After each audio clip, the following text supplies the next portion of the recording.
Hey everybody, happy Friday here from Bali. There's Mount Agung in the background, the live volcano that's full of Shakti, full of goddess mojo there. So today I'm going to speak about, well, it's posing a question. Are you a moth or a butterfly? And I'll explain what I mean by that.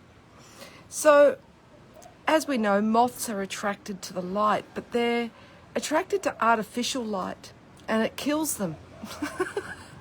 Yeah, so a butterfly is somebody who has found the light within. Yeah, butterfly, well, the ancient Greek word psyche also meant butterfly, and soul and cure. And so when we find the light within, we're lit up from within, so we're not seeking external light, artificial light. Yeah, we've found the true light, okay? The light of love, the light of connection with Source. And the only way that we find that light is by willingly going looking for it in the dark places within, in the chaos, in the unknown, in the void, in the places that we fear, the wild and untamed places within our psyche, the places that perhaps we have uncomfortable thoughts and feelings lurking, such as inner judgment or shame or grief or rage.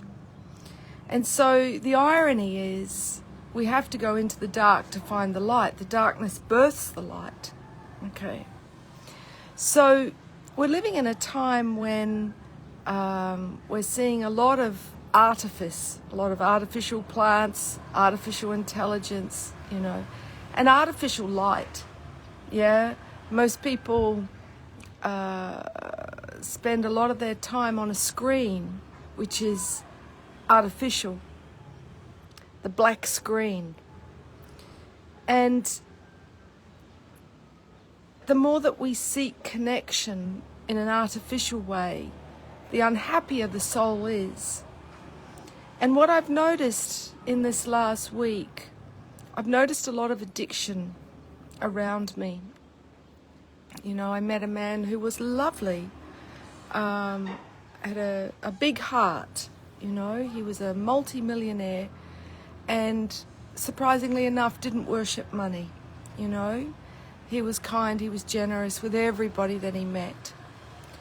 And yet he was an alcoholic and had convinced himself he was happy. But anybody who is using alcohol, on the hour is not happy. One of my work colleagues, I've also noticed that he also has an issue with alcohol and writes himself off, really abuses himself. And it's gotten me to thinking, that it's almost like a defiance when people are trying to convince themselves that they're happy. Happy hour is, when people are offered half-price drinks. And we try to basically numb those darker thoughts and feelings. But I pondered this on my yoga mat this morning. And what they're seeking is connection.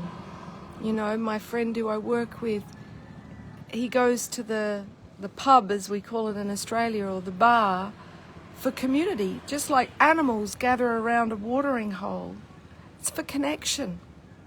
And statistics show that the most powerful remedy for addiction is connection. This is why the 12-step programs have been so successful, because they offer people authentic connection.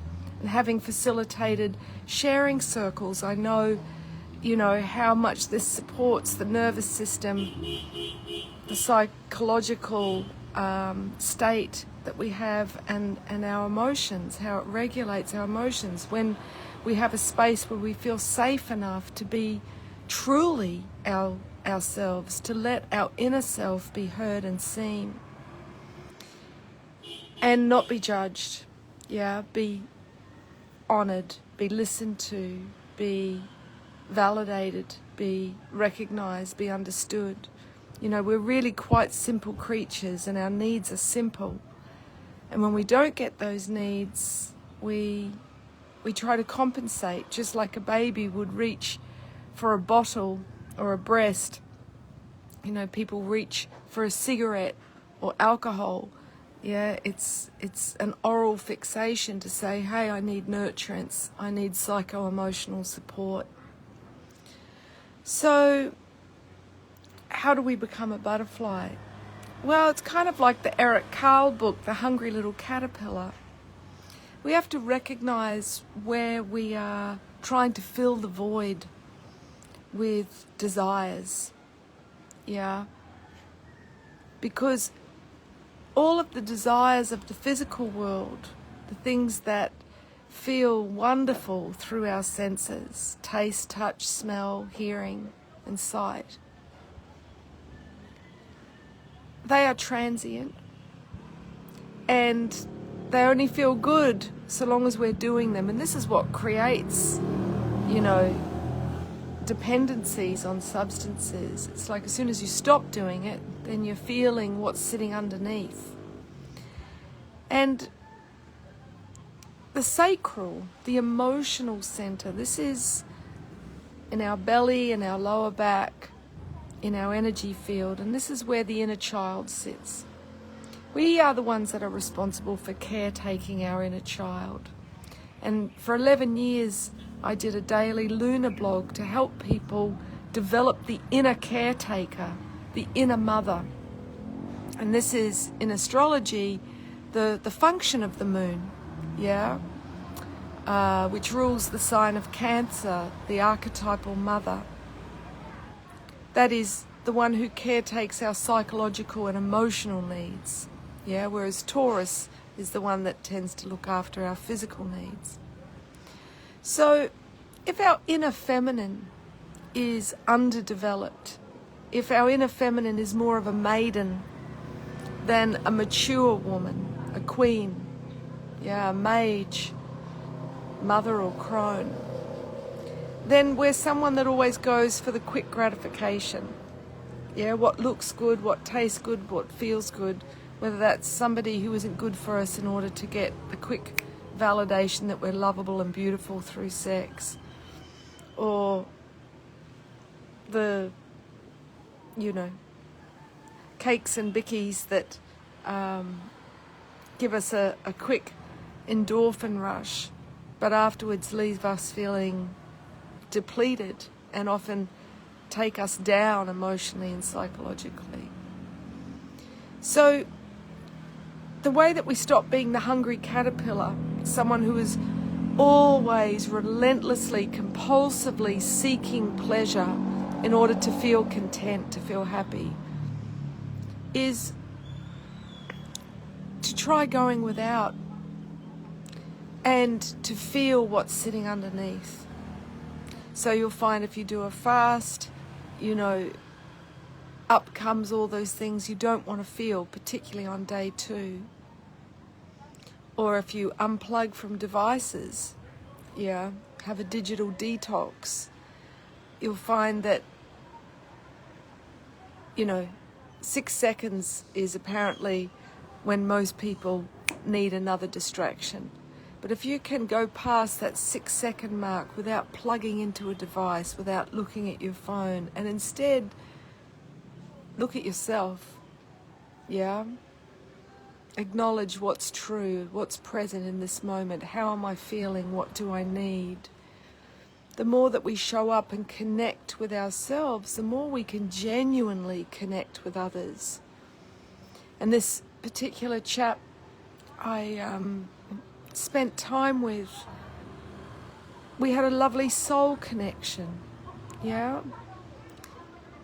But at the end of the day, I, you know, had to say thank you, but not interested in a partnership, because he hadn't done that inner caretaking work. He hadn't met the part of him that is the inner parent. And so it would fall to me to parent him psychologically and emotionally.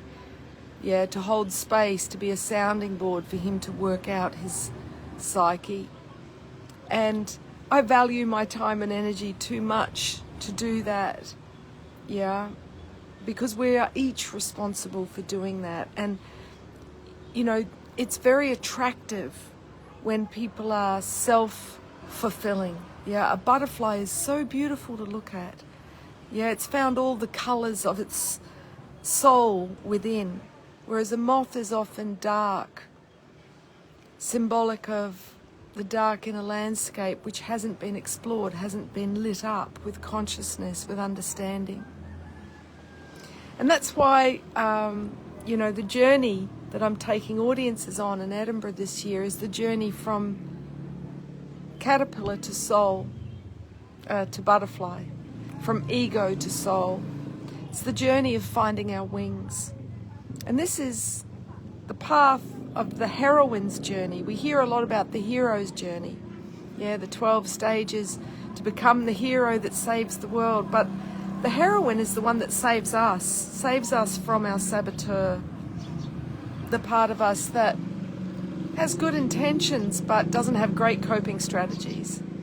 And this is why the people that I'm inviting to join me in Edinburgh, including you, I'm referring to as my butterfly club. The people that have been broken by life, have been brought to their knees, have had to confront the darkness in themselves and in the world, and then have broken through to the other side, to quote Jim Morrison. And they've seen the light. They've seen the divinity in the suffering, in the lessons, in the process. And so once we have that inner light within, and if you know the story of Vasilisa the Wise, who goes into the dark forest as a girl and comes back a woman who has her own light because she's gone and faced her terror, her fear of the unseen realm, the forest, the old hag, the witch, Baba Yaga, who she's heard all these stories about. She has to go and know for herself. This is why in Delphi, the oracle of the ancient Greeks had on a stone, "Know thyself." If you take up that quest, the quest within, that road less travelled, to quote Scott Peck, you will find the butterfly within. So those of us that are out the other side, you know, it's now 27 years since I was really cracked open by the universe. And ever since then, I have been a soul midwife. Yeah, I've been helping people to find their wings. And now I'm being directed to do it for as many people as possible through the medium of stage and screen. I'm looking for sponsors. So I've invested everything I have in this. And, you know, I always follow a calling. But if this resonates with you, if you'd like to partner with me, if you'd like to help this vehicle to assist more people out of the suffering of the human condition, out of the pit of doom, the underworld, out of depression, to see the light within themselves in a really fun way, then please come and check out my show Yantra. It's premiering at the Edinburgh Festival, August the 2nd through to the 10th, so over the zenith of the Lion's Gate, which is the most powerful stargate we experience each year, which is when the Sirius star system ascends over the earth, bathing us in galactic light and calling us to step up and face our fears so we can transmute them into love. So I'll put a link below if you're interested to find out more about the show. Stay tuned for the soundtrack. There are 3 singles that are already released under Tanishka Tantrika on Spotify. But the soundtrack will be launching on the solstice full moon on the 22nd of June. So if you want to receive that, go to Spotify and, yeah, you can follow me, Tanishka Tantrika, on Spotify. I've also got some wonderful live events coming up. So if you're in Bali, I'm doing a couple of events as fundraisers for Cinema Paradiso. These are the events that I did in 10 countries last year as part of my Whirling Rainbow tour to raise consciousness through activating the serpents of Kundalini, or consciousness, light, the force. And these events are called Raise the Vibe and Gather the Tribe. All of my events are on the homepage of my website, themoonwoman.com. I'll also be doing a preview of my show Yantra here in Bali. So that will be on the 22nd of July. Would love you to come. And then I'm going over to speak at the Glastonbury Symposium in the UK. This event is a 3-day event, July 26 to 28. I'll be speaking on the Sunday evening, the 28th of July, on reclaiming our Indigenous sacred rights, which is the ancient mystic tradition of the Grail. And then I go to Edinburgh for the run of Yantra, which is a very exciting one-woman psychedelic rock opera, which I've collaborated with animators and artists, visionary artists from around the world. And then I'll be speaking at Medicine Festival on August the 15th, the first day, the Thursday. And I'll be speaking about awakening the sacred masculine and the Magdalene teachings that are the key to the mysteries that men used to receive when they turned 21, which was outlawed by the Roman Empire, but is every man's birthright. So, you can check that out and all my online resources at themoonwoman.com. Thanks so much for tuning in. You have my blessing to share this. Have a beautiful Friday wherever you are on the planet. Bye from Mount Agung, from Bali. Ciao.